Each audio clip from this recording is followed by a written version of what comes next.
Muy buenas tardes, bienvenidas, bienvenidos a esta segunda sesión donde vamos a hablar de Charles Baudelaire. La sesión anterior, y para eso sirven precisamente estos cursos, para poder determinar lo que nos falta, y varios de ustedes preguntaron cuál era la mejor versión al español de los poemas de Baudelaire.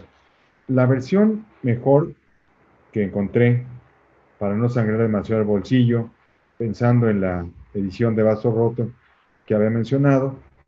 Esta edición es de Editorial Cátedra, que son bastante buenas, las notas son magníficas, y es una traducción de Luis Martínez de Merlo.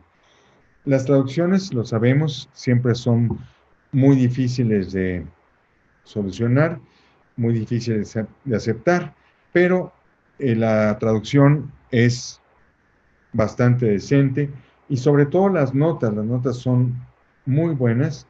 Es una historia del texto muy profesional que lo mismo sirve para el lector iniciado que para el que se acerca por primera vez a la poesía de Charles Baudelaire.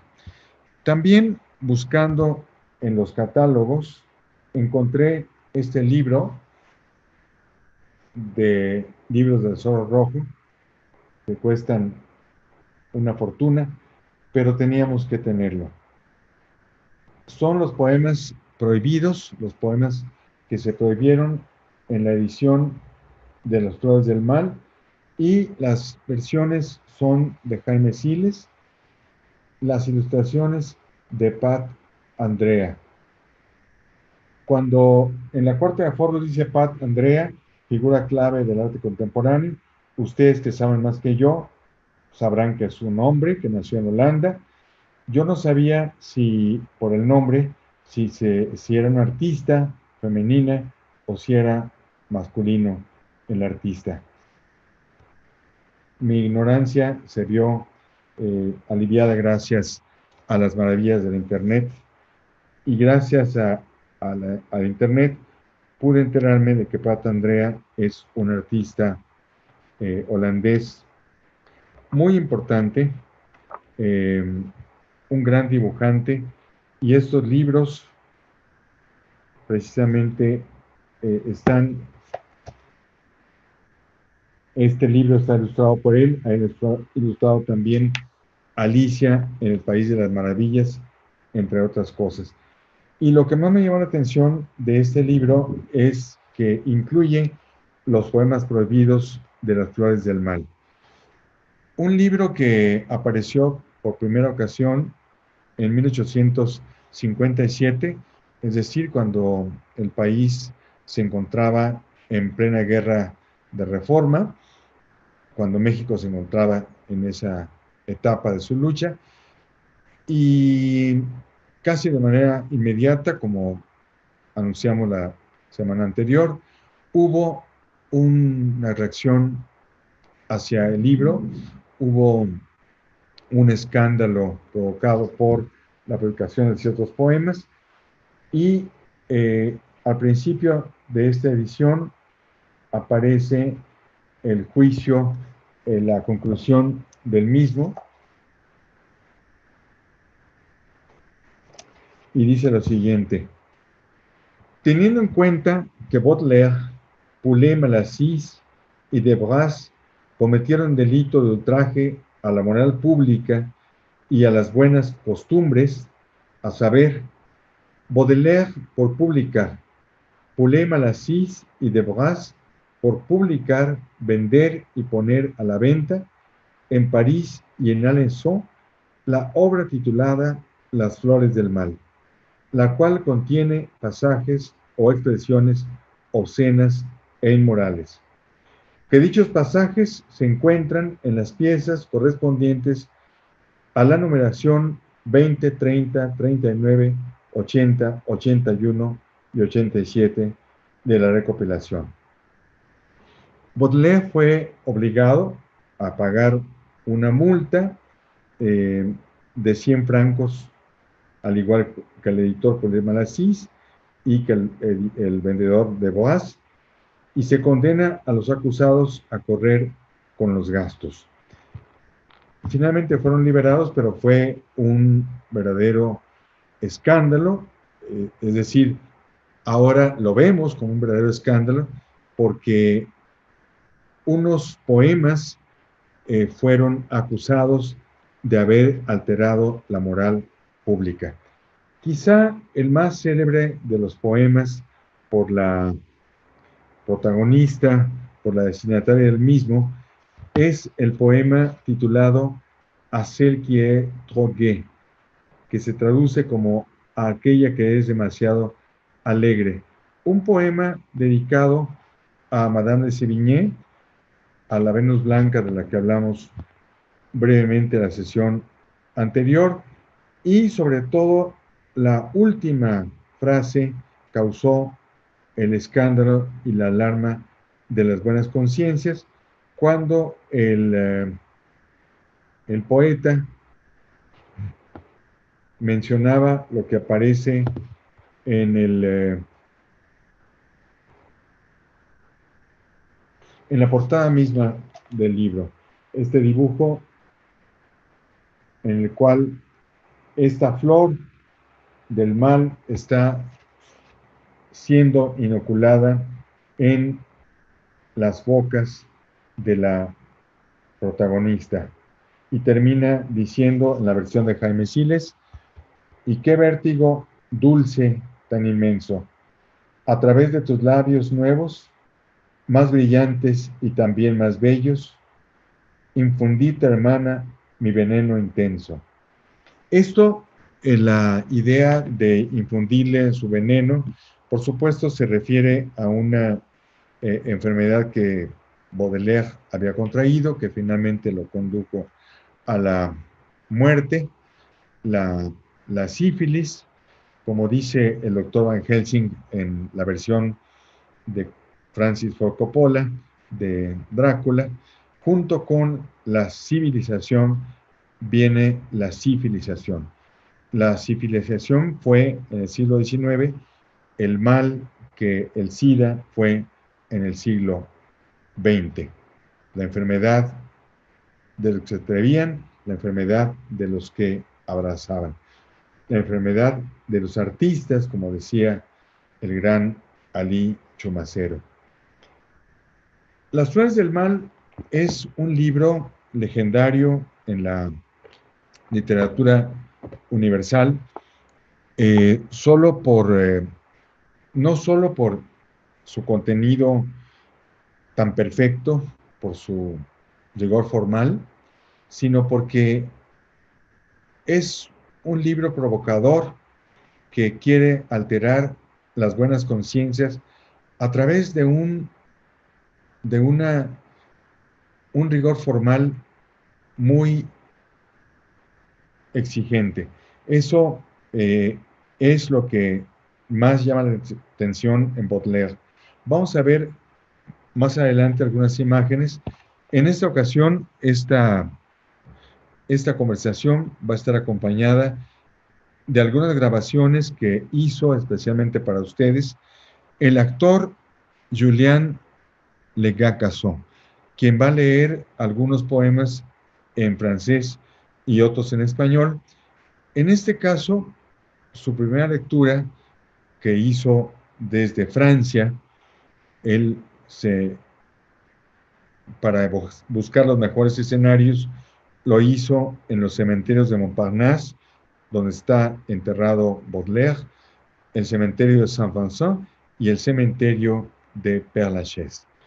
Vamos a escuchar primero el primer poema, el poema inicial de las Flores del Mal, que se titula A lector o lecteur.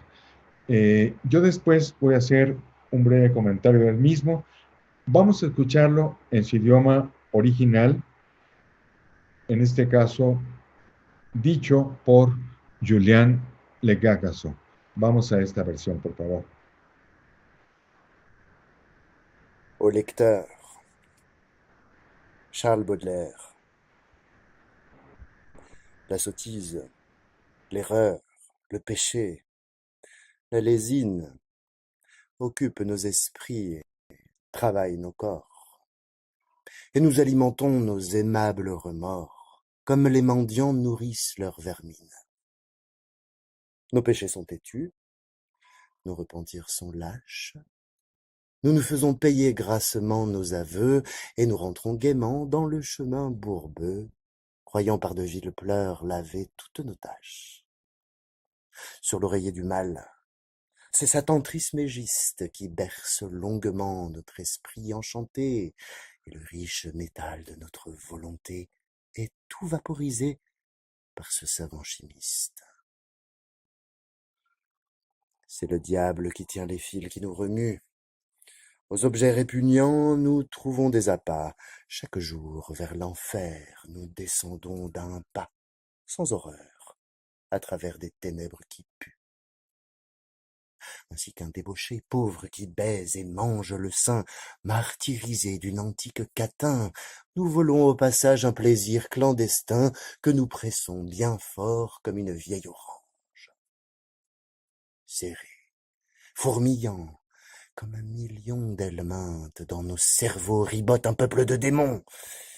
Et quand nous respirons, la mort dans nos poumons descend en fleuve invisible avec de sourdes plaintes.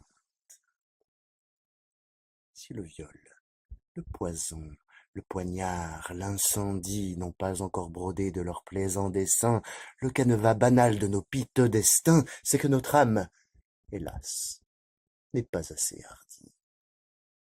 Mais, parmi les chacals, les panthères, les lys, les singes, les scorpions, les vautours, les serpents, les monstres glapissants, hurlants, grognants, rampant dans la ménagerie infâme de nos vices, il en est un plus laid, plus méchant, plus immonde. Quoiqu'il ne pousse ni grand geste ni grand cri, il ferait volontiers de la terre un débris et dans un bâillement avalerait le monde.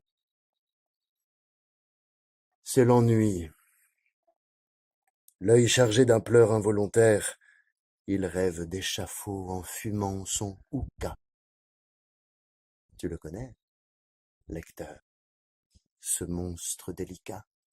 Hypocrite lecteur, mon semblable, mon frère.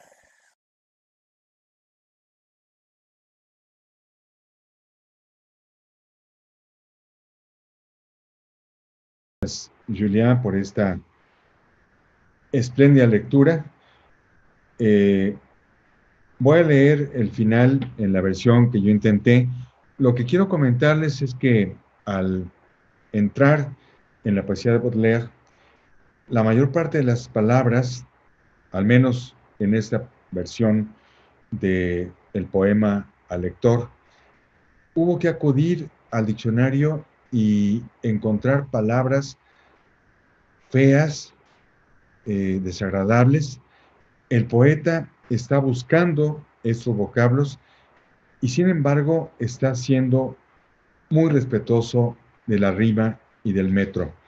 Dice, por ejemplo, al final, pero entre los chacales, las panteras, las liendres, los monos, los escorpiones, los buitres, las serpientes, los monstruosos ladrantes, gruñentes y rampantes, el muestrario infame de nuestros vicios.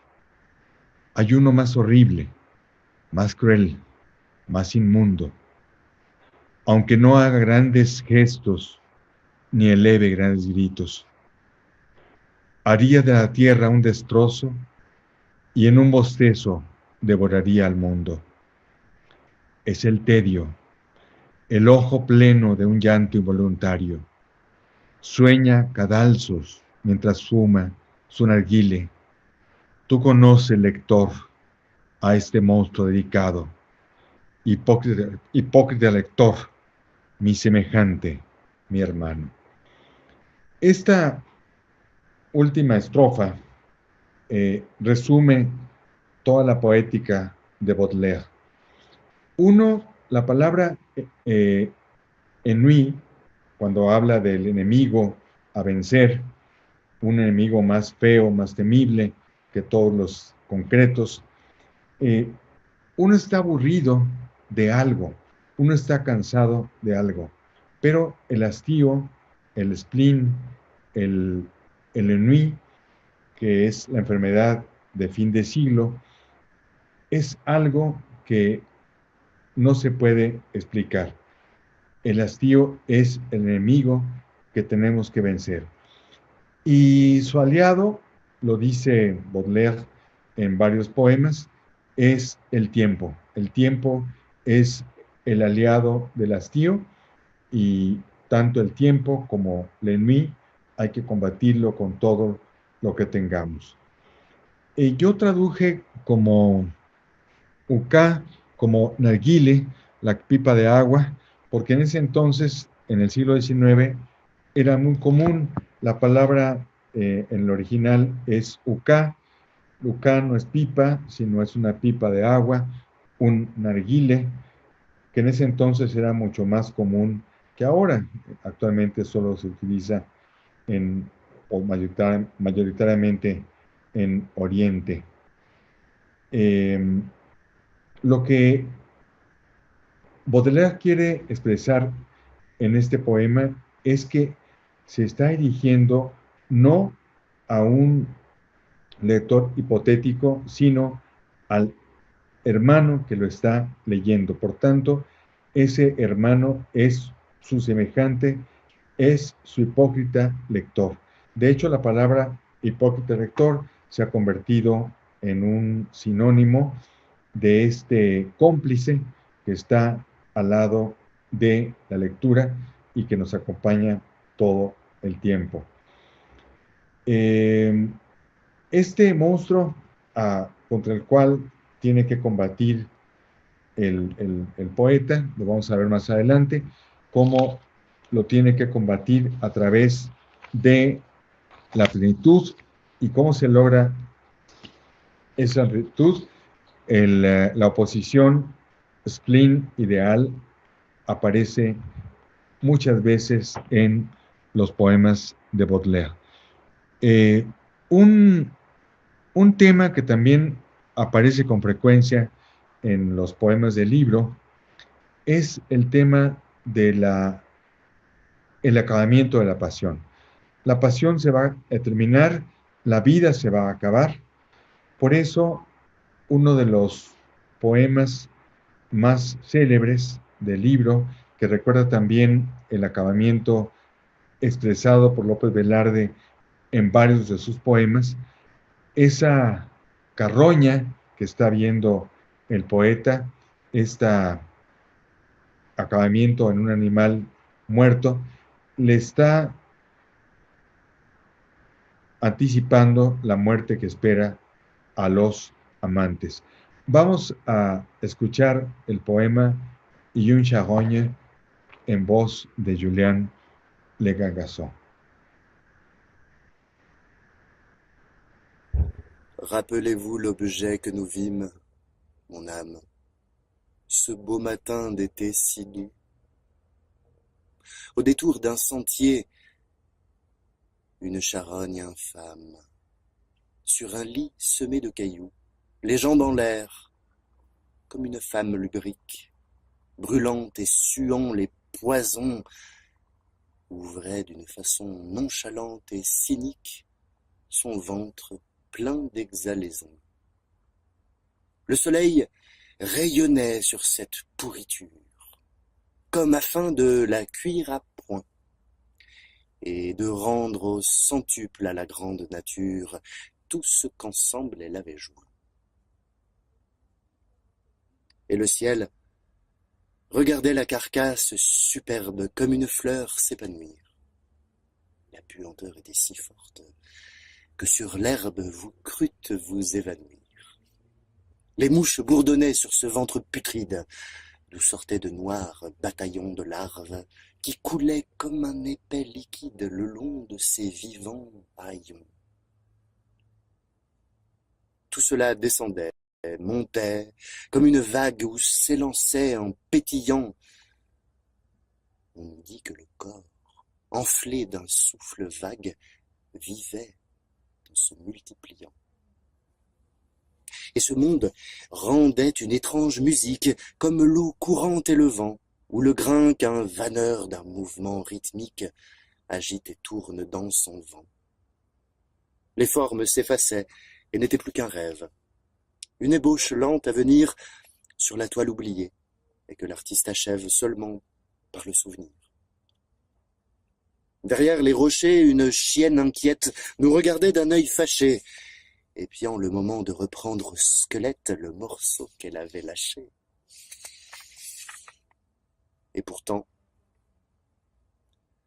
vous serez semblable à cette ordure, à cette horrible infection, étoile de mes yeux, soleil de ma nature, vous, mon ange et ma passion. Oui, telle vous serez, ô la reine des grâces, après les derniers sacrements, quand vous irez, sous l'herbe et les floraisons grasses, moisir parmi les ossements. Alors, ô ma beauté, dites à la vermine qui vous mangera de baisers que j'ai gardé la forme et l'essence divine de mes amours décomposés. Muchas gracias a Juliana Cagazón por esta lectura de un poema que, como les mencioné, resume esta búsqueda de la belleza que se va a ir, que va a desaparecer. Vamos a ver y vamos a seguir hablando, pero vamos a ver unas imágenes y en lo que las imágenes se proyectan, yo sigo hablando con ustedes. Por favor, Edgar, ¿podemos ver las imágenes? Bueno, aquí vemos un frontispicio de la edición que mi querida amiga Tita Valencia, no, esta es la edición que me regaló otra querida amiga, admiradísima Silvia Molina, una edición de Alfredo Dumal que perteneció a su padre Héctor Pérez Martínez. Podemos ver en este grabado esta intención de los primeros ilustradores de las obras de Baudelaire, donde el artista aparece rodeado de bellas mujeres, pero también por la muerte. La muerte siempre va a atacar y está amenazando esta materia triunfal que es el triunfo de la carne. Vamos a la siguiente imagen, adelante por favor. Bueno, este es el frontispicio de el grabado son de Roger Wilde y la edición es de Émile Paul Frère. Vamos adelante, por favor. Estos son también grabados de esta edición, donde sobre todo la primera parte es la autobiografía del poeta y su relación con la mujer. Baudelaire fue desde su juventud, él tuvo, bueno, su relación con Jean Duval, con la Venus Negra, pero siempre tuvo en sus poemas esta búsqueda permanente de el placer y de hacer el mal, esta idea de provocar el mal. Y sin embargo, nunca encontró la plenitud. Adelante, por favor. La idea del viaje y el exotismo. También es algo que en Baudelaire aparece en muchos de sus poemas, como si quisiera recuperar esta idea que él tuvo en su juventud cuando hizo este viaje a los mares del sur, invitado por su padre, por su padrastro Pic, que pensaba que ese viaje lo iba a regresar al buen camino. Qué equivocado estaba, ¿no?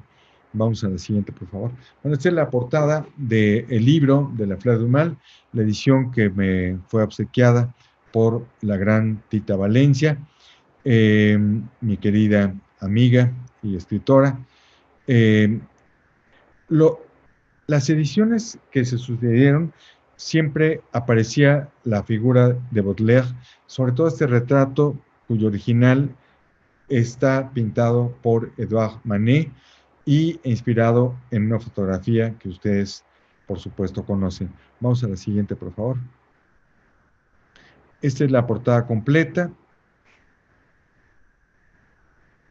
de la librería al fondo. Y los grabados que la acompañan. Uno de los grabados que...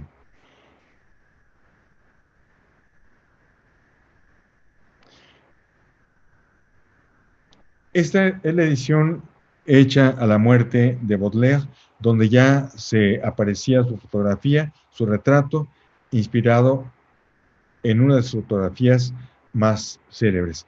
Este dibujo, este grabado, acompaña la edición de 1869 del Frère Dumas, es decir, ya había fallecido Baudelaire. Vamos a la siguiente, por favor.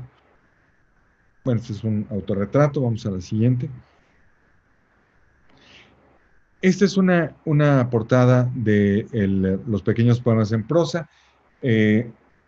Al igual que, así como Ramón López Velarde en sus poemas en verso están acompañados por los poemas en prosa de Minutero, también Baudelaire escribió unos pequeños poemas en prosa. Voy a leerles el prólogo de la edición de la traducción al español de Margarita Michelena, porque refleja muy bien la intención que tenía en estos pequeños poemas en prosa Baudelaire.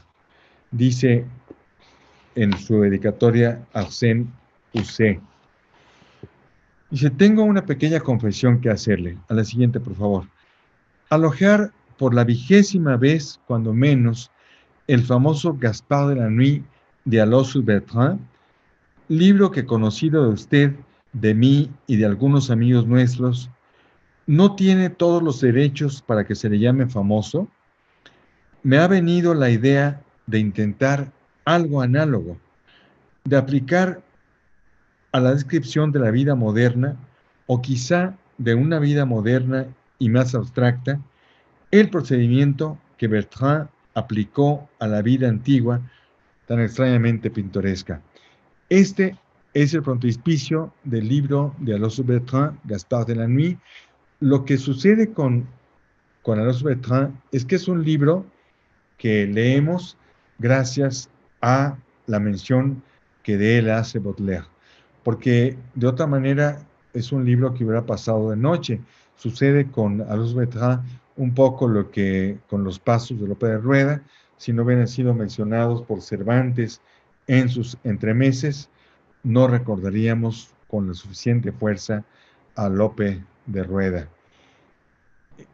Esta edición es la edición española que hizo en traducción de Julio Gómez de la Serna, y allí aparece estos poemas nocturnos donde las fantasías a la manera de Rembrandt y Caillot. Precisamente dice Baudelaire, ¿quién es aquel de nosotros que en sus días de infancia no ha soñado el milagro de una prosa poética musical sin ritmo y sin rima, y lo bastante dócil y contrastada para adaptarse a los movimientos del alma, a las ondulaciones de la ensoñación y a los sobresaltos de la conciencia? Es sobre todo de la frecuentación de las ciudades enormes, es del entrecruzamiento de sus innumerables relaciones que nace este afán obsesionante.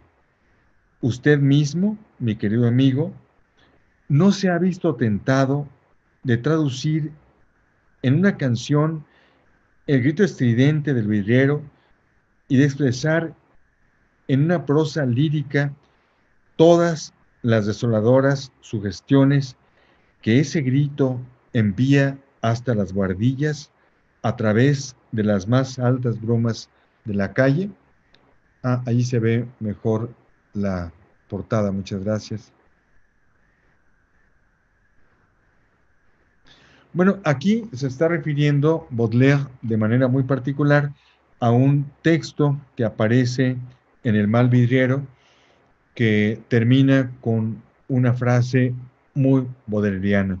Pero ¿qué importa la eternidad de la condena a quien ha tenido en un segundo el goce eterno? Y eso fue lo que persiguió Baudelaire toda su vida, lo que persiguió y logró en Las Flores del Mal y lo que también persigue en sus pequeños poemas en prosa.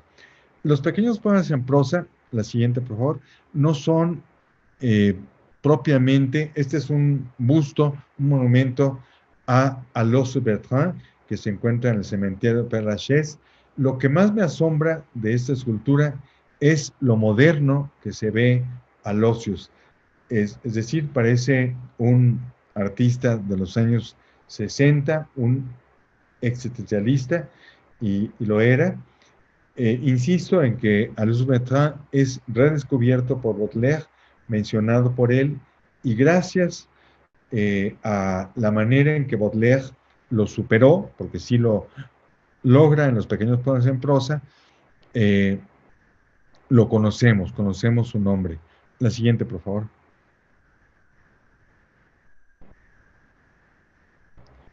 Vamos a la siguiente. Bueno, esta es la tumba de Alois Bertrand en Père Lachaise. La siguiente, por favor.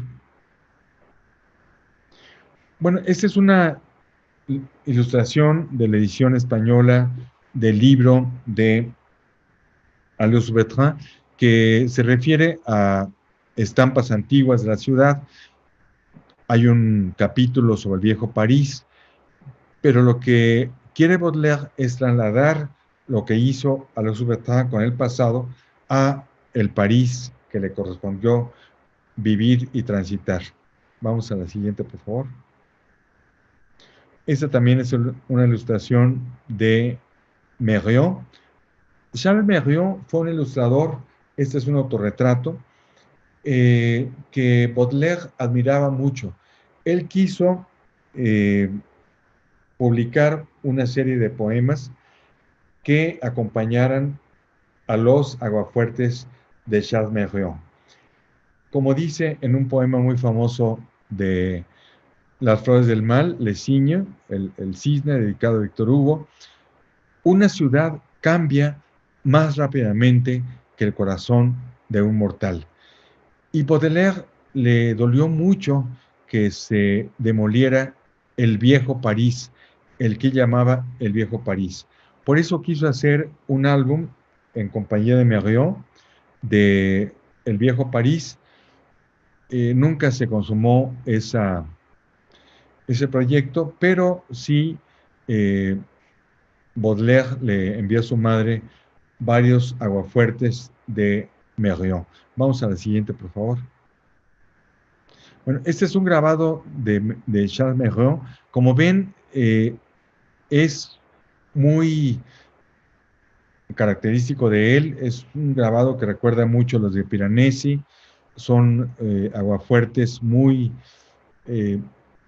donde París aparece en toda su plenitud, el viejo París, antes de la transformación que llevó a cabo el barón de Haussmann o Osman, como ustedes quieran llamarlo.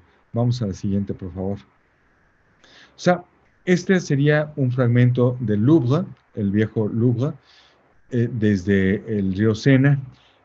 Baudelaire disfrutaba mucho el viejo París y le echaba de menos. De hecho, él nació en, como ya lo vimos, en la calle Orfei, en el París medieval, y pensaba que la línea curva era femenina, mientras que la línea recta pertenecía al ámbito masculino. Y la ciudad antigua, el París medieval, básicamente estaba formado por calles estrechas y redondas.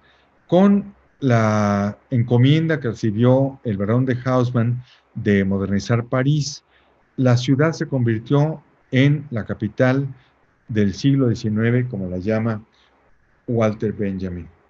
Sin embargo, Baudelaire, a pesar de la nostalgia que sentía por el viejo París, pues también disfrutó la transformación, disfrutó las multitudes, las grandes avenidas.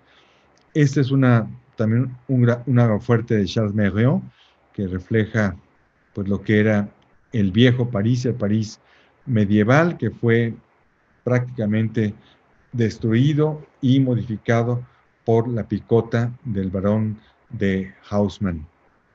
La siguiente.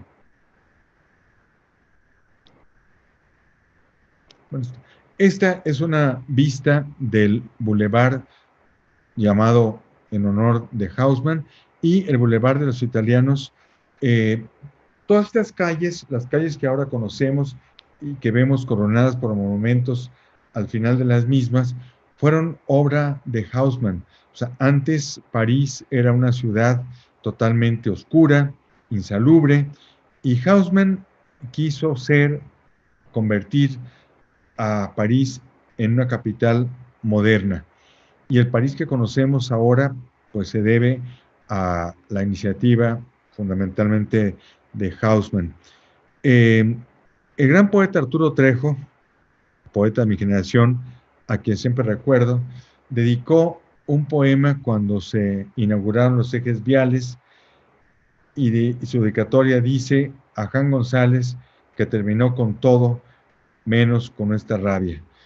Y según José Emilio Pacheco, uno de las grandes medidas de Haussmann fue comunicar más rápidamente a los cuarteles con las fábricas. O sea, las avenidas también tenían un motivo político, no solamente eran una cuestión de embellecimiento de la ciudad, sino también perseguían que las avenidas, las calles, dejaran de convertirse en barricadas, como sucedió en Los Miserables de Víctor Hugo y como sucedió en la Revolución de 48, donde Baudelaire salió a la calle con un fusil y pidiendo la cabeza de su padrastro. Vamos a la siguiente, por favor. Bueno, ahí vemos una transformación. Esta idea de los edificios de 4 pisos, de las casas que no deben alterarse más allá del 4.º piso, fue también una idea de Haussmann, y gracias a esa iniciativa, pues tenemos una ciudad tan armónica como lo es la parte que amamos y conocemos de París. Vamos a la siguiente, por favor. Era una ciudad que parecía en guerra, es una ciudad en plena demolición. Esta fotografía me recuerda las imágenes que aparecen de la capital mexicana cuando se demolieron muchos templos y se abrieron nuevas calles, como la inútil calle Leandro Valle, que tiene una finalidad política. Se le puso ese nombre en nombre del general asesinado por las guerrillas conservadoras, pero la calle Leandro Valle no tiene ninguna utilidad real más que haber tumbado el templo de Santo Domingo, parte del templo de Santo Domingo. Como decía Guillermo Tovar y de Teresa, el artista démolisseur, el artista demoledor de la Ciudad de México fue Juan José Vaz, el mejor amigo de la Reforma y el peor enemigo de la arquitectura. Y lo mismo se puede decir, lo mismo decían del caso de Barón de Haussmann, fue una modificación de la ciudad muy polémica, pero Baudelaire la recuperó y la cantó en sus poemas y en sus prosas. Los pequeños poemas en prosa no son todos poemas, muchos de ellos son cuentos, otras son viñetas, otras son atmósferas, pero en conjunto, como él dice, es una obra que no tiene pies ni cabeza. La ventaja es que podemos abrirla en cualquier página y siempre nos va a asombrar con sus regalos múltiples. Vamos a la siguiente, por favor. Bueno, ahí vemos otra parte de la demolición de París. Se demolieron muchos edificios, muchos templos, pero tenemos esta ciudad armónica por la que ahora transitamos. Vamos a la siguiente imagen, por favor. Bueno, esta es la última que refleja esta armonía lograda en la ciudad gracias a la modificación que hizo Haussmann. Y aunque Baudelaire eh, tenía una gran nostalgia por el viejo París, por la ciudad de su adolescencia y de su primera juventud, también amó la transformación y el vértigo. Hay un cuadro muy famoso, la música en las Tullerías de su amigo Edouard Manet, donde aparece el propio Baudelaire, que refleja esta idea y esta complicidad del poeta con la urbe. Y esto lo ha examinado muy bien Walter Benjamin cuando estudia la relación que el poeta siempre tuvo con la ciudad y con las calles. Bueno, hasta aquí las imágenes. Vamos a ver, a escuchar en voz de Julien de Carcassonne uno de los poemas del libro L'Esplende de Paris, Los pequeños poemas en prosa, en la traducción de Margarita Michelena. Y este poema se llama A la 1 de la mañana.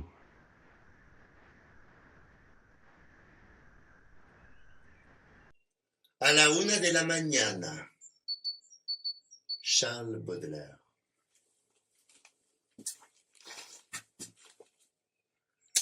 Al fin, solo.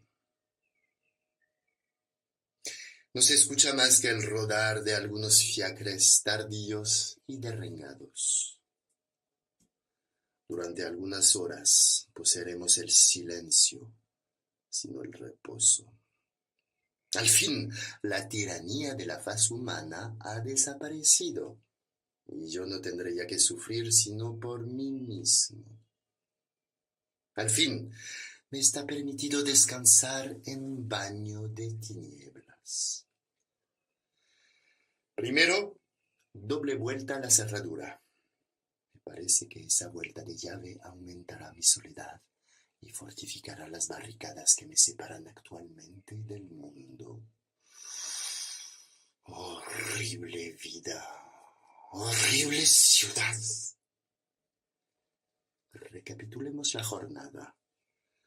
Haber visto demasiados hombres de letras, de los cuales uno me ha preguntado si se podría ir a Rusia por tierra.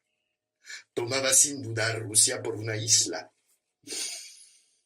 Haber disputado generosamente contra el director de una revista que a cada objeción respondía: aquí está el partido de la gente honrada.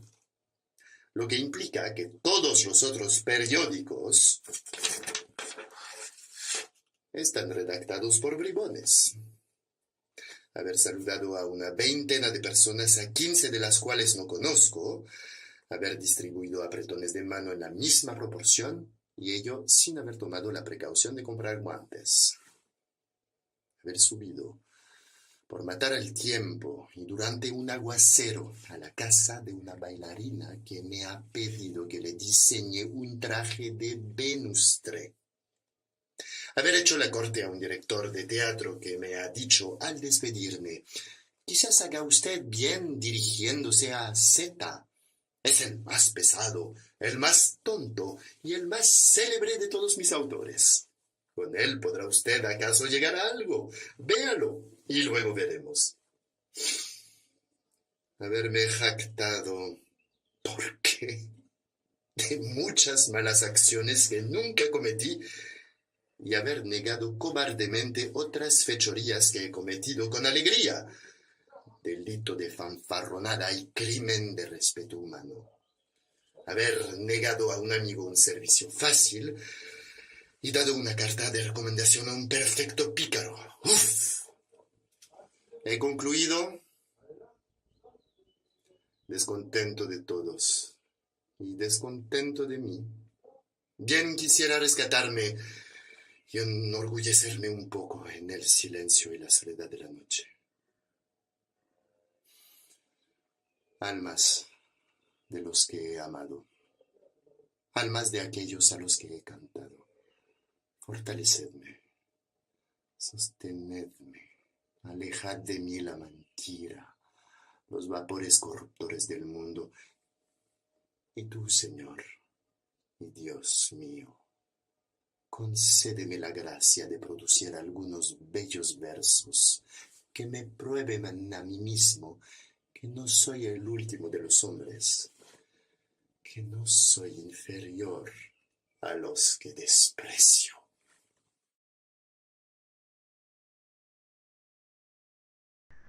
Muchas gracias. Muchas gracias, Julián, por esta espléndida lectura de un poema que siempre me ha parecido que resume todo lo que es Baudelaire. ¿Quién de nosotros no ha vivido, al menos fragmentariamente, esta sensación a la 1 de la mañana al llegar a casa? Y este estar descontento de todos y descontento de mí mismo. Fíjense, esa última plegaria va dirigida a Dios. Concédeme la gracia de producir algunos bellos versos. Es una suerte de oración que él está haciendo. Baudelaire fue un poeta que siempre buscó el mal, como lo dice en en Mi corazón al desnudo. Hay una parte del hombre que siempre se dirige hacia el mal, pero también hay una parte que se dirige hacia el bien. Hay dos impulsos, uno hacia Dios y otro hacia Satanás. En un principio, Baudelaire pensaba eh, titular a este libro Poemas Nocturnos, porque la mayor parte de ellos son sus correrías por la ciudad de noche. Una ciudad que invita al descubrimiento, al hallazgo y a la convivencia con lo que llamaba los monstruos inocentes. La vida pulula de monstruos inocentes, dice en un texto que se titula Mademoiselle Bistouri. Es uno de los textos más hermosos y precisamente cuando ella se lo encuentra y le dice, usted es médico, se da cuenta de manera paulatina que esta mujer pues delira, está loca y dice al final, ¿qué de extravagancia se encuentra uno en una gran ciudad cuando sabe pasear y mirar? La vida bulle de monstruos inocentes. Y Baudelaire en estos poemas en prosa recupera lo que ya había formulado en los tableaux parisiens de Las Flores del Mal. Es decir, la exploración de la ciudad, como él dice, ciudad llena de sueños, ciudad llena de personajes que le van revelando las diversas facetas de la urbe, una urbe abandonada a su propio destino. Por eso sus personajes son los locos, los olvidados, los miserables, que decía Víctor Hugo, los no tomados en cuenta por el gran sistema. Eso es lo que no se repite suficientemente de Baudelaire. Fue un hombre muy caritativo con los de abajo. Sí, era un dandy, debe haber sido insoportable tratarlo, pero siempre tuvo piedad hacia por los de abajo. En este libro hay poemas, como él lo dice en su prólogo a Arsène Housset, donde se nota esta búsqueda de una prosa, como dice, que no tenga ritmo ni rima. Y vamos a encontrar que algunos temas, algunas cadencias, son superiores en los poemas en prosa a los temas que había desarrollado en los versos de Las Flores del Mal. Por ejemplo, el poema titulado en este libro del Estudio de París, Un hemisferio en una cabellera. Vamos a escuchar la lectura primero en español eh, con Julián y después la versión en francés para que ustedes aprecien la cadencia del poema. Por favor, Julián. Un hemisferio en una cabellera. Charles Baudelaire. Déjame respirar mucho, mucho tiempo, el olor de tus cabellos y sumergir en ellos todo mi rostro como un hombre sediento en el agua de una fuente y agitarlos como un pañuelo perfumado para sacudir recuerdos en el aire. Si tú pudieras saber todo lo que veo, todo lo que siento, todo lo que oigo en tus cabellos. Mi alma viaja en el perfume, como el alma de otros hombres navega en la música. Tus cabellos contienen todo un sueño lleno de velas y mástiles. Contienen grandes mares, cuyas espumas me llevan hacia climas encantadores, en que el espacio es más azul y más profundo, y la atmósfera está perfumada por los frutos, las hojas y la piel humana. En el océano de tu cabellera entreveo un puerto bullente de cantos melancólicos, de hombres vigorosos de todas las naciones y de navíos de todas las formas que recortan sus arquitecturas finas y complicadas sobre un cielo inmenso donde se despereza un eterno calor. En las caricias de tu cabellera recobro las languideces de las largas horas pasadas sobre un diván en la cámara de una bella nave, mecido por un balanceo imperceptible del puerto entre tiestos de flores y botijos refrescantes. En el ardiente fogón de tu cabellera respiro el olor del tabaco mezclado al opio y al azúcar. En la noche de tu cabellera veo resplandecer el infinito del azur tropical. Sobre las orillas aterciopeladas de tu cabellera me embriago con los olores combinados de la brea, el almizcle y el aceite de coco. Déjame morder largo tiempo tus trenzas densas y negras. Cuando mordisqueo tus cabellos elásticos y rebeldes, me parece que como recuerdos. Ahora vamos a oír la versión en francés, por favor, Julián, del mismo poema. Un hémisphère dans une chevelure. Charles Baudelaire.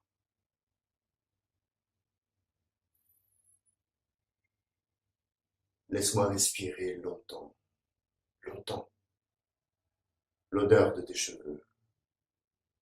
Y plonger tout mon visage comme un homme altéré dans l'eau d'une source, et les agiter avec ma main comme un mouchoir odorant, pour secouer des souvenirs dans l'air.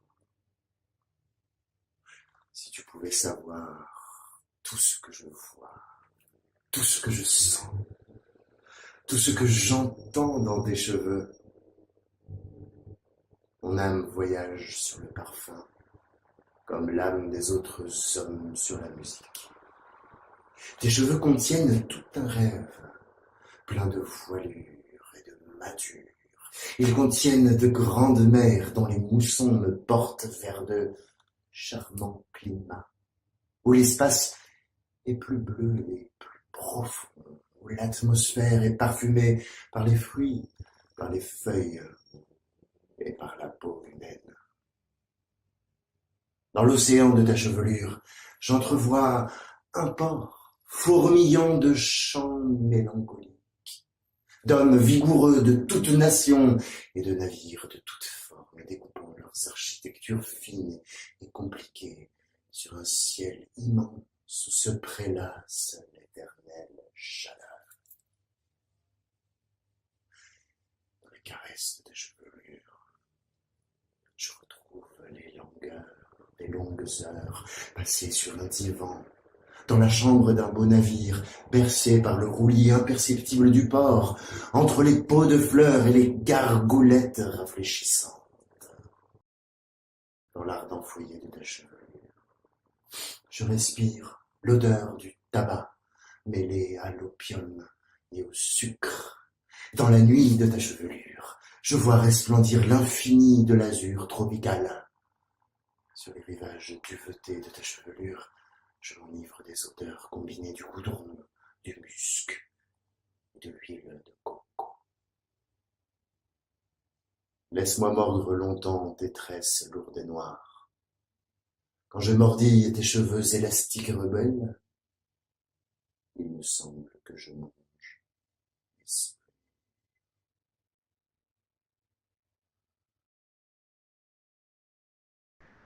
Bueno, como ustedes saben, la poesía es intraducible, pero quise que escucharan la versión en español de un poema que al final dice Il me semble que je mange des souvenirs, dice el original francés, y la traducción de Margarita Michelena reza, parece que estoy comiendo, que como recuerdos.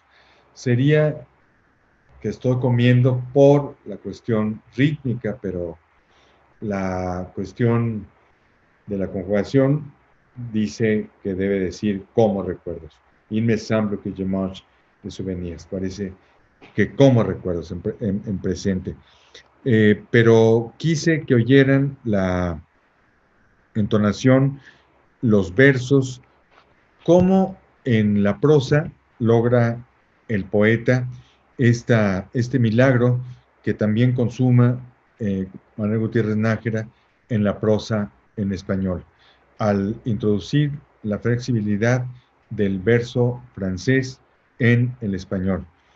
Y lo podemos ver de manera muy clara en esta relación que hace entre el francés y el español en la lectura de Julián de Carcassonne. Hay un poema que refleja muy bien la idea de Ayun Passant, así como el poeta en sus caminatas se encontraba con estos seres contrahechos, con estos seres desamparados, también de pronto tenía iluminaciones eh, inolvidables. Un poema titulado Hay un passant, a la mujer que pasa, que recupera un tema muy clásico cuando Dante Alighieri, a orillas del Arno, conoce a Beatriz Portinari y la posee a través de los sentidos platónicos, a través de la vista y del oído. Y ahí nace el famoso poema Tante gentile e tanto nesta pare, y ahí inicia este lío en que nos metió Dante Alighieri y que recupera Baudelaire en este poema, que después les voy a comentar. Bueno, vamos a escuchar la versión en francés leída por Juliana Garzón y después yo les haré algunos comentarios en español. Por favor. Yo, vamos a escuchar el poema Hay un passant.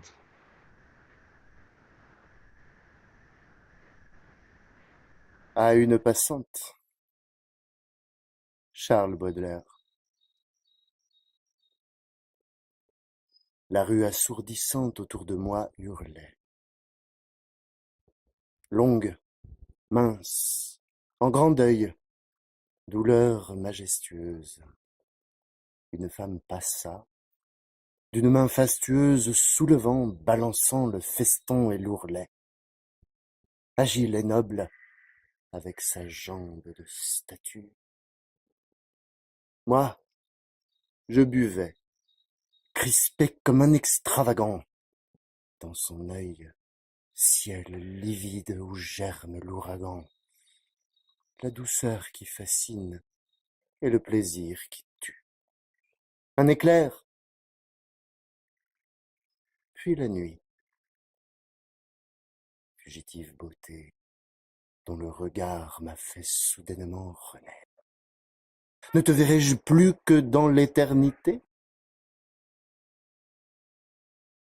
Ailleurs, bien loin d'ici. Trop tard? Jamais, peut-être. Car j'ignore où tu fuis. Tu ne sais où je vais. Ô toi que j'eusse aimé. Ô toi qui le savais.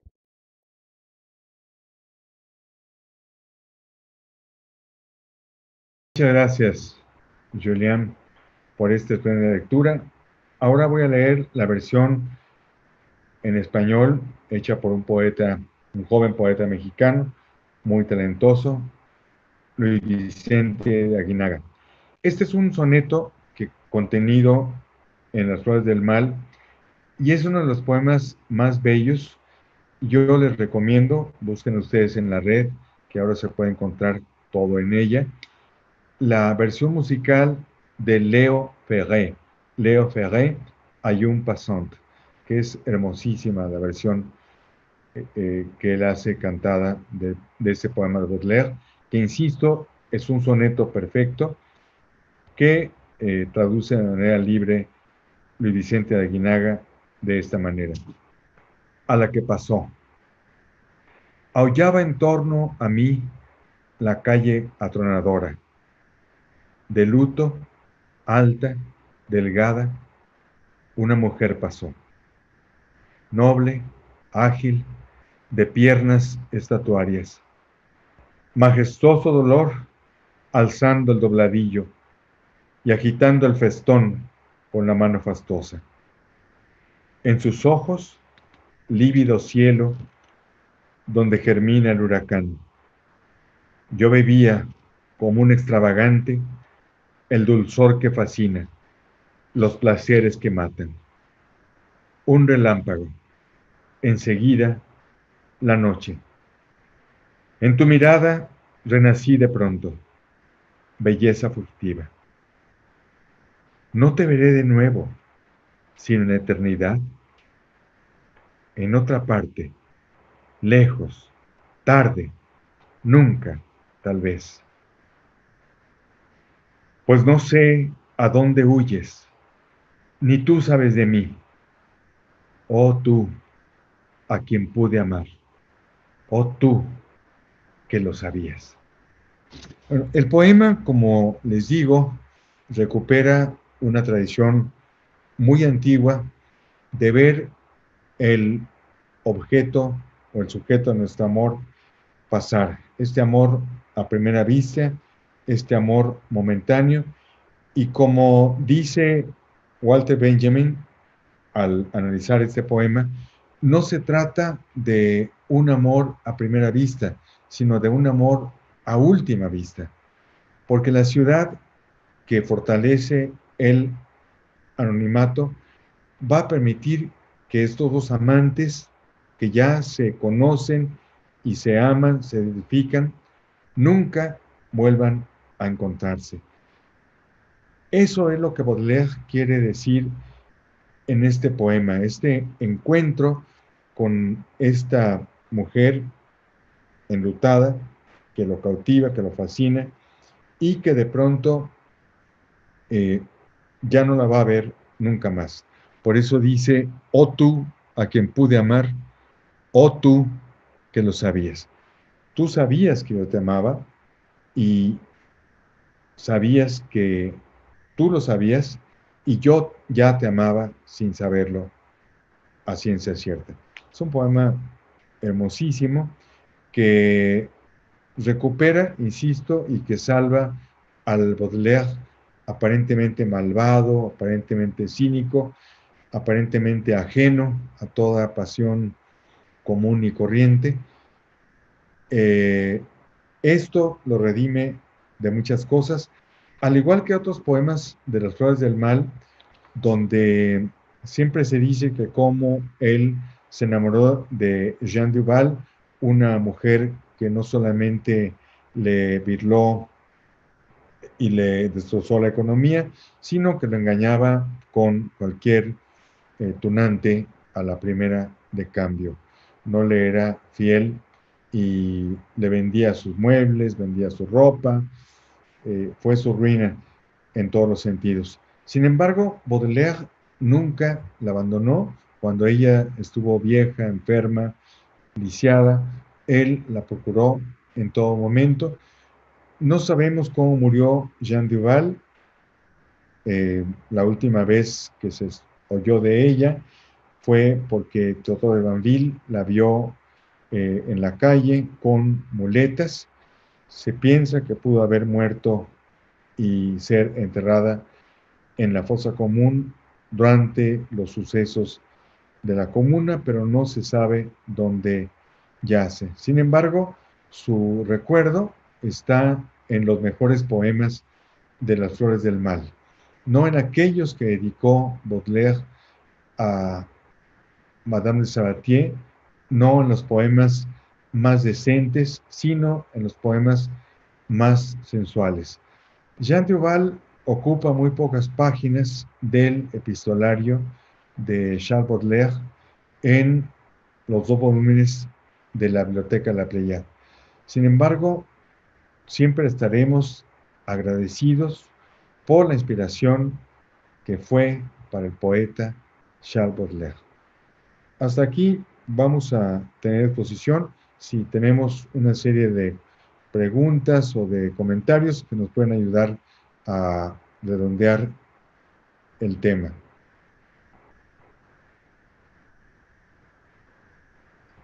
Pues muchísimas gracias, querido doctor Quirarte. Yo creo que la compañía de Julián Le Cargasson fue definitiva. Yo quisiera, querida Mirna, que tú te extendieras en la actuación, porque fue una verdadera actuación que Julián Le Cargasson tuvo o ha tenido con la UNAM.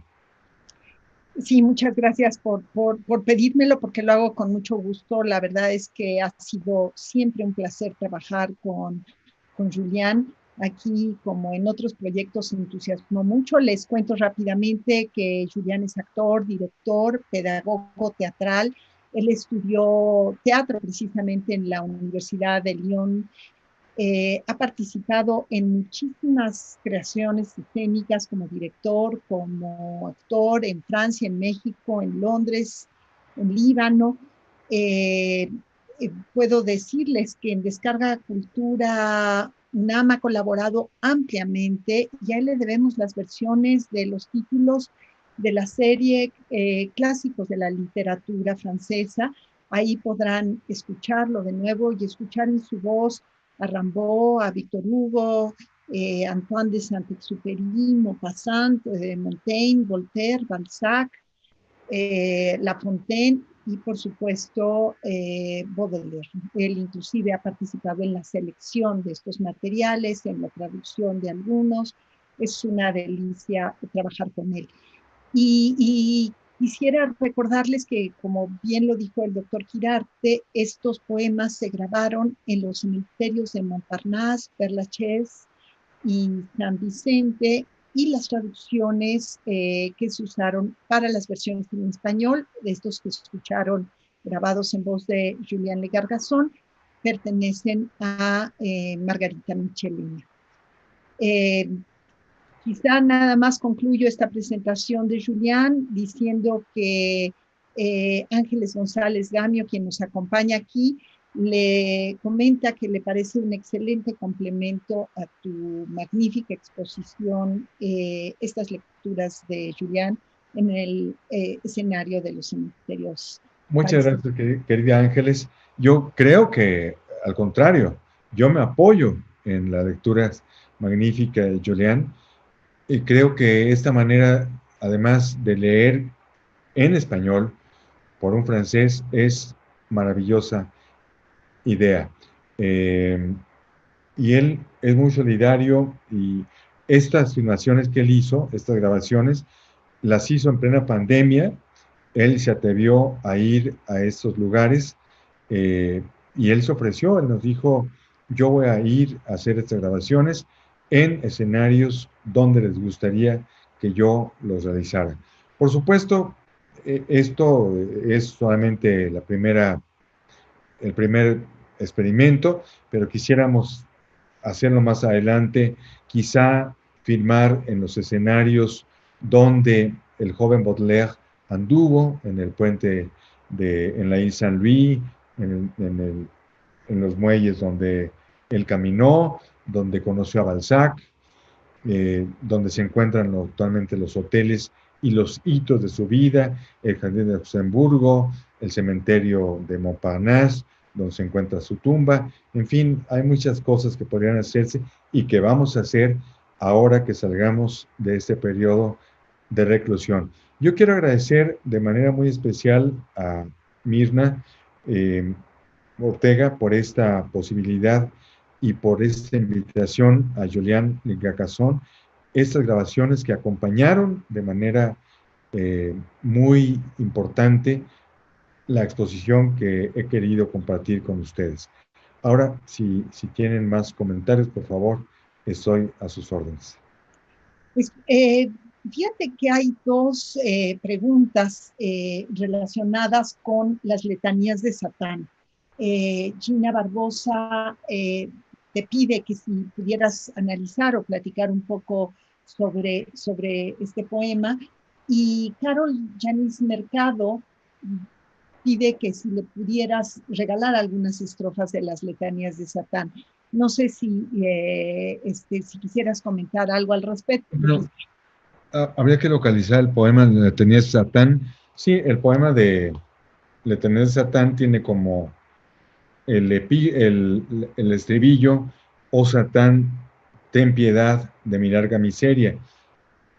Eso me recuerda un fragmento del Pito Pérez de José Rubén Romero, cuando él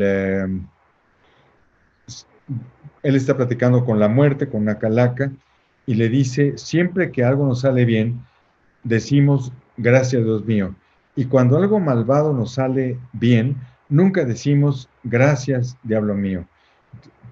Tal parece que el diablo siempre es el perdedor. Y esa idea la toma Baudelaire para hablar de Satán como este ser que ha sido despreciado, pero que funciona muy bien.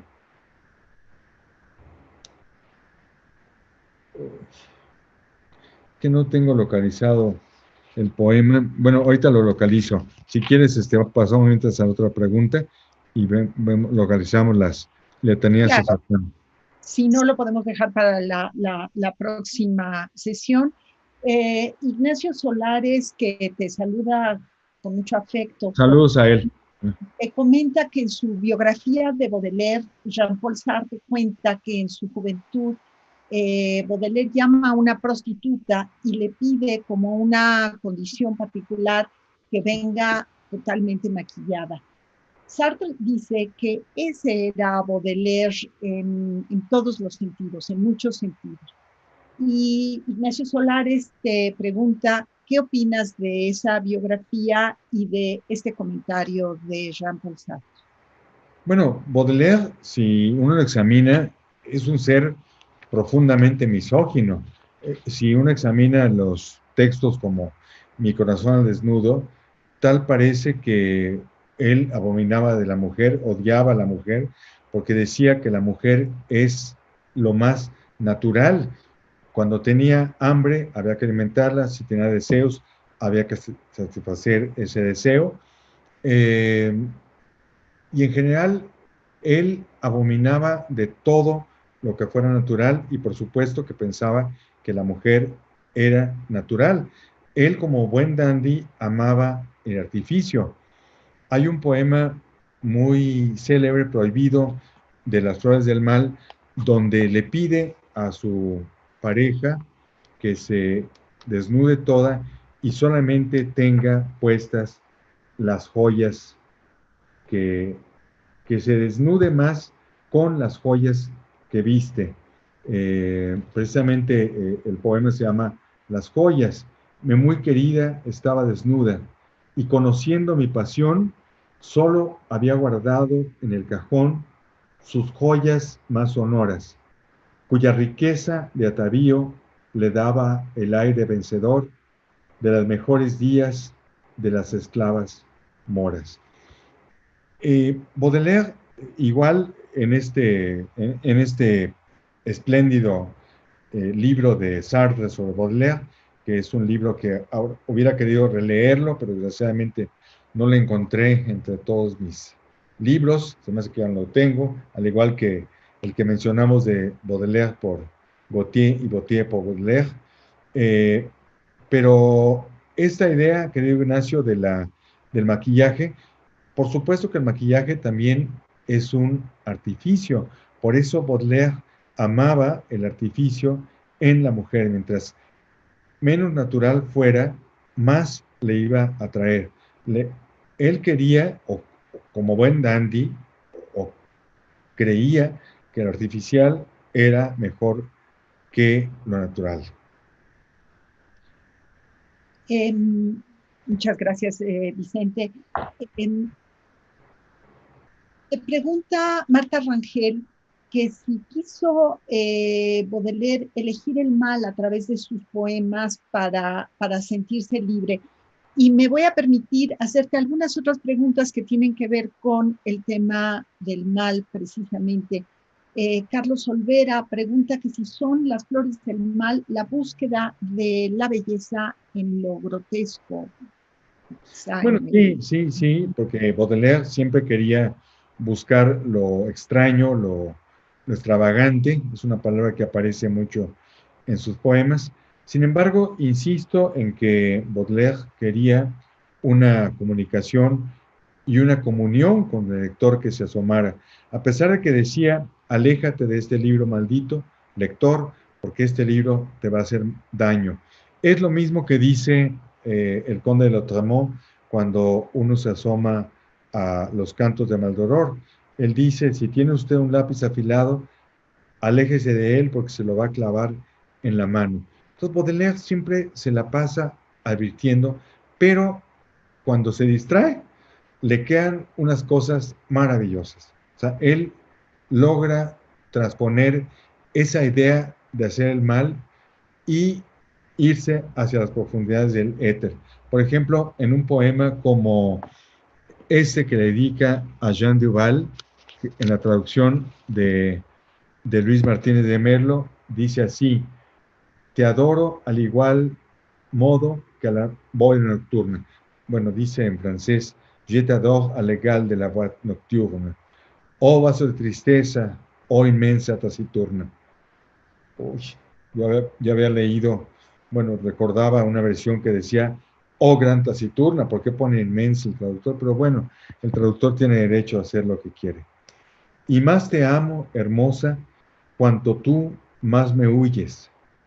Y cuando me pareces, ornato de mis noches, acumular las leguas más irónicamente que separan mis brazos de las inmensidades azules.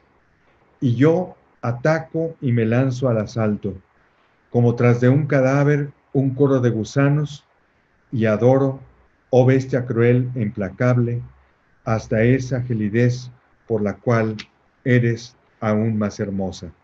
O un poema como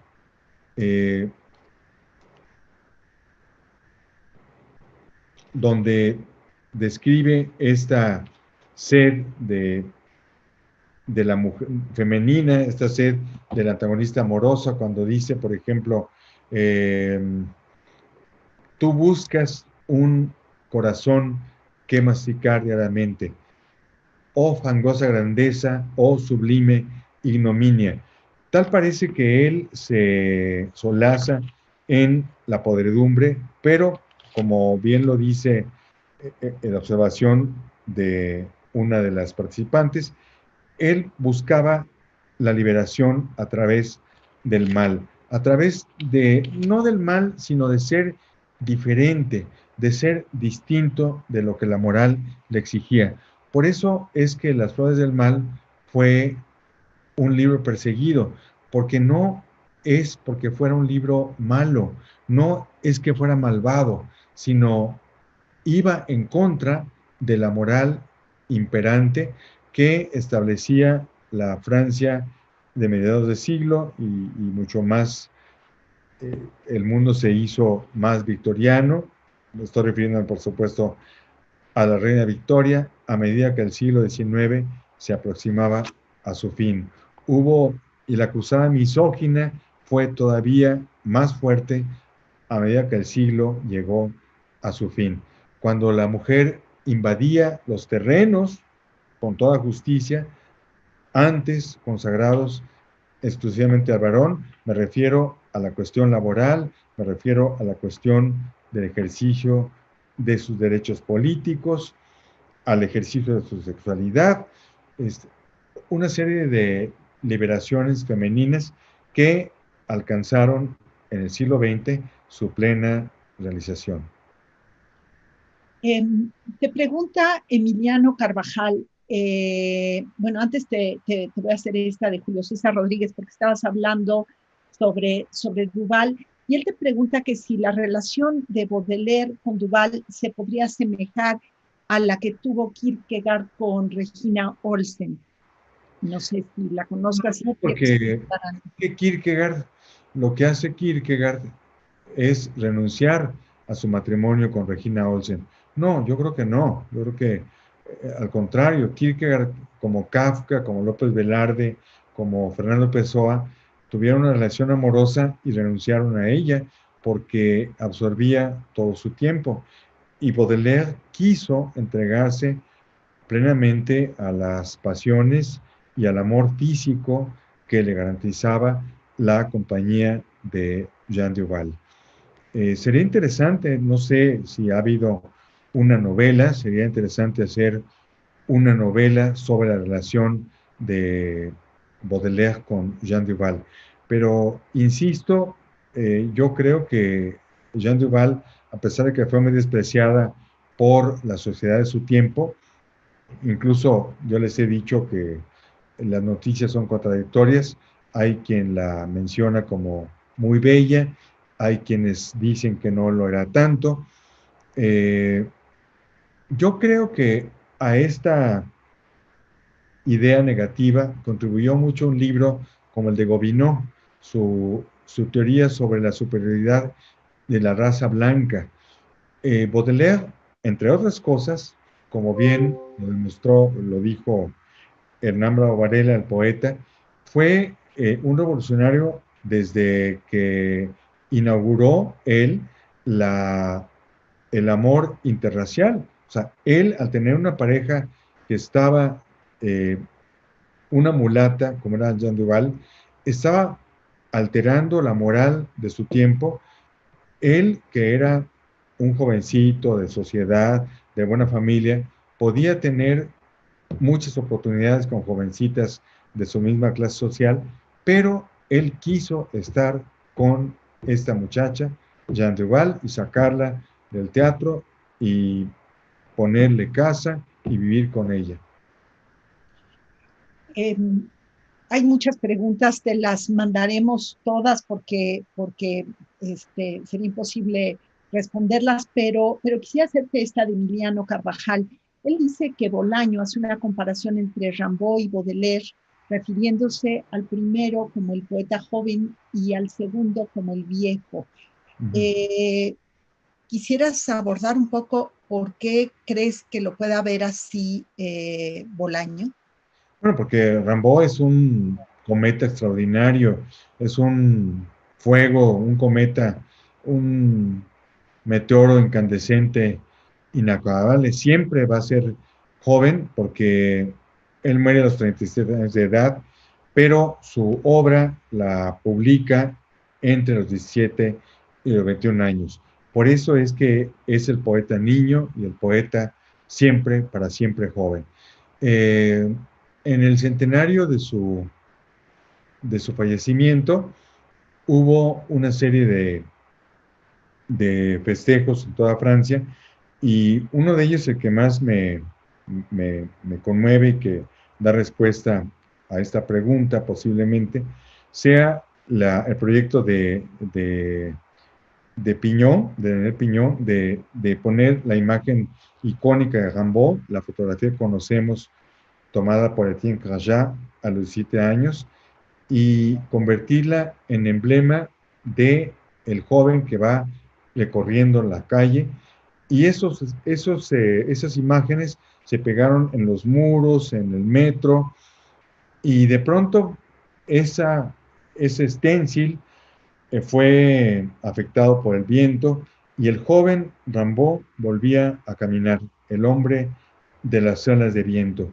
Y como dice Rimbaud en su carta al vidente, escrita 5 años después de la muerte de Baudelaire, Baudelaire fue el primer vidente, fue un verdadero dios. Yo no estoy de acuerdo con la distinción que hace Bolaño en cuanto al viejo y al joven. Decía Baudelaire que murió a los 46 años de edad. Él decía cuando tenía 30 años, tengo 30 años, pero he vivido el triple de todos, entonces es como si tuviera 90 años. Así que él murió a los 46 años, pero la experiencia vital era enorme. Igual el caso de Rimbaud, de los 17 a 21, en estos 5 años, hizo absolutamente todo y tenía el futuro en su mano. Quizá por eso Rimbaud sigue siendo el niño centenario que siempre seguiremos y adoraremos y trataremos de imitar. Y por supuesto, sin Baudelaire no se explica la presencia de Rimbaud y de todos sus herederos. Yo recuerdo que en alguna ocasión, en esta fotografía que está atrás de mí, esta fotografía de Etienne Carjat, mi concuño la miró y me preguntó, ¿es tu papá? Digo, entonces me quedé pensando, me quedé callado y pensé, pues sí, sí es mi padre, como es el padre de muchos. Él no tuvo hijos, pero tiene una descendencia múltiple de todos los hijos que buscamos y nos acogemos a su luminosa sombra. Vicente, pues nada más para cerrar esta charla que ha sido magnífica, te pediría, nos pide Josefa Laura Pérez Aguilera, que si puedes repetir la referencia bibliográfica de Las Flores del Mal que recomendaste. La traducción de la edición bilingüe de Alain Bergin y Luis Martínez de Merlo. Es en la editorial Cátedra, y además es una versión bilingüe, te recomiendo mucho, a pesar de que ustedes se dieron cuenta de que la traducción no me convencía totalmente, pero las notas son magníficas. El prólogo no lo es tanto, pero sí el prólogo es magnífico. Las notas son extraordinarias. Y es en la colección Cátedra, Letras Universales, y cuesta pues 300 y pocos pesos. O sea, no cuesta lo que los libros del Zorro Rojo, porque este libro sí costó muy caro, aunque está muy delgadito, pero sí, son los libros del Zorro Rojo, pues solamente uno los compra por la belleza de la edición. Pues ya nada más antes de cerrar, porque hay varias preguntas que te piden un poema. ¿Con cuál te quedarías tu preferido de Baudelaire? Nada más para... Vamos a leer, vamos a pedirle a Julián un poema que no alcanzamos a ver, que es Los gatos. Baudelaire tenía una gran pasión por los gatos, al igual que muchos intelectuales. Es un animal, como dice Luis Vicente de Aguinaga, cat people. El gato es un animal muy cercano a los intelectuales. Yo prefiero los perros, pero entiendo esta relación que hay con los gatos.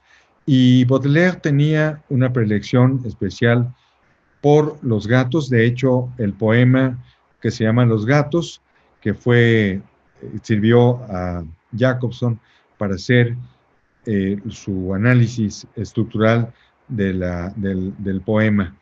Y vamos a oír el poema en su versión francesa, y la traducción que tengo frente a mí es nada más y nada menos que de José Emilio Pacheco, uno de los mejores traductores en español, que tenía la suficiente modestia para decir que las suyas eran aproximaciones, nunca versiones definitivas. Sin embargo, él en este soneto, que es un soneto rimado, que demuestra la maestría y la dedicación que José Emilio puso en esta tarea. Así que vamos a oír originalmente el poema en francés, leído por Julien Legacasson, y después veremos la traducción al español. Por favor, Julien. Les chats. Charles Baudelaire.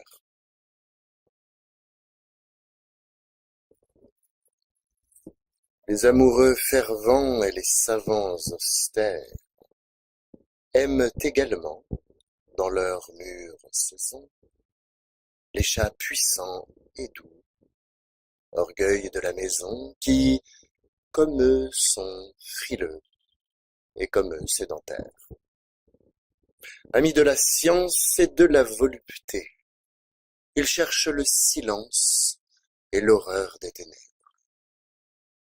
L'érèbe les eût pris pour ses coursiers funèbres, s'ils pouvaient au servage incliner leur fierté. Ils prennent en songeant les nobles attitudes des grands sphinx allongés au fond des solitudes, qui semblent s'endormir dans un rêve sans fin. Leurs reins féconds sont pleins d'étincelles magiques, et des parcelles d'or, ainsi qu'un sable fin, étoilent vaguement leurs prunelles mystiques.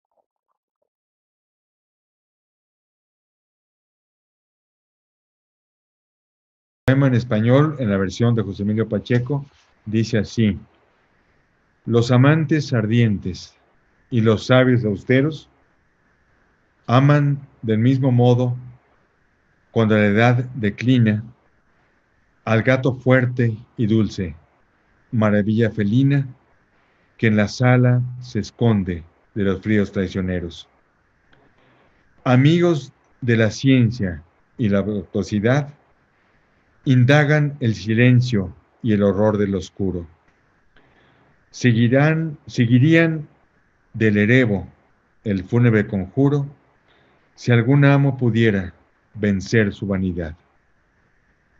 Adopta mientras duermen las nobles posiciones de las pétreas esfinges que en la arena desierta sueñan el sueño insomne de quien nunca despierta. En sus flancos fecundos duermen constelaciones y partículas de oro, haces de magia incierta, encienden sus pupilas con místicas visiones. Por supuesto, yo adoro las flores del mal, pero cuando me preguntan con qué me quedaría de Baudelaire, yo le respondería, sin dudarlo, que con este libro, L'Esprit de París. En cualquier página que uno lo abra, va a encontrar maravillas, y este texto que leyó Julián a la 1 de la mañana es un manifiesto de fe, una lección de civismo maravillosa. Ojalá y todos tuviéramos este orgullo para intentar ser como el poeta plantea en este texto. Voy a terminar leyendo el primer texto, que se llama, bueno, no se llama, el título inspira al poeta Luis Cernuda para su libro titulado Las nubes, que es un poema, un libro escrito por Luis Cernuda ante los desastres de la Guerra Civil Española, y se llama Las nubes por esto. El texto se llama El extranjero. ¿Qué es lo que más amas, hombre enigmático? Dime, ¿a tu padre, a tu madre, a tu hermana o a tu hermano? No tengo padre ni madre, ni hermana ni hermano. ¿Y tus amigos? os servís de palabras que hasta hoy me han sido desconocidas.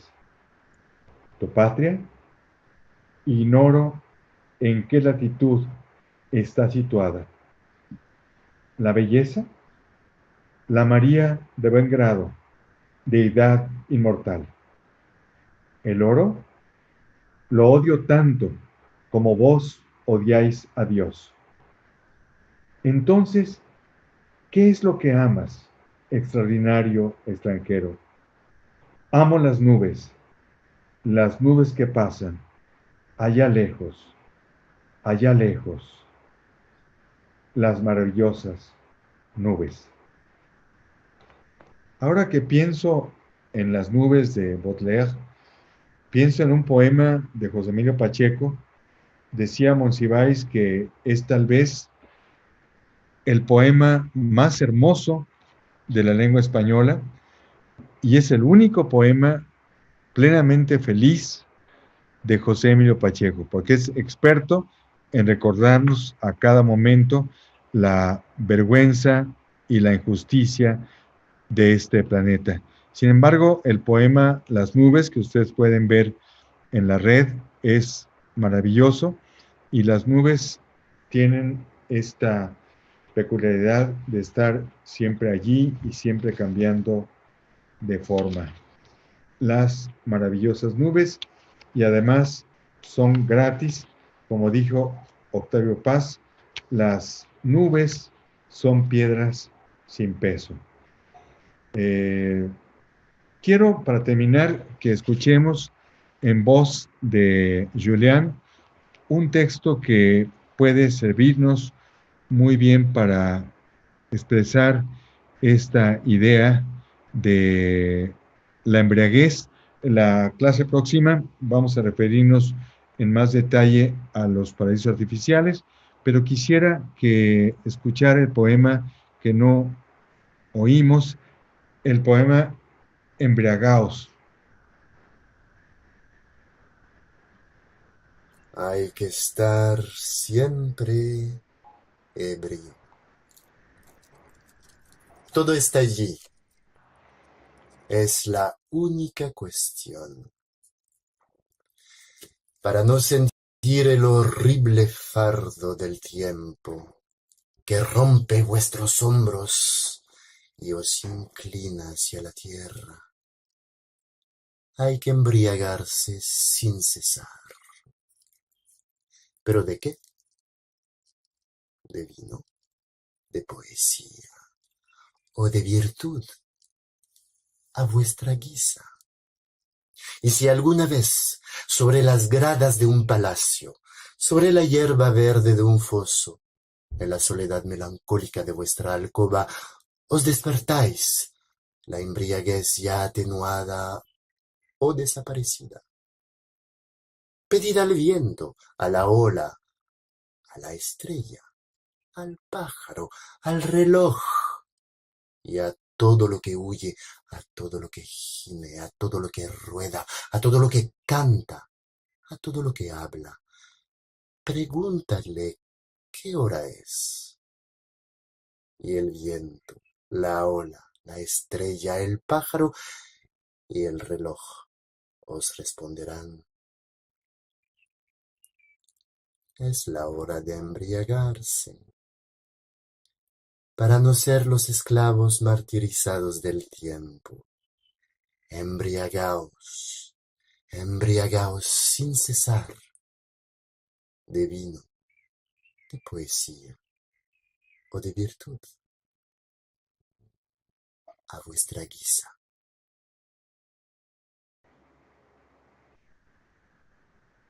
Muchas gracias, Julián.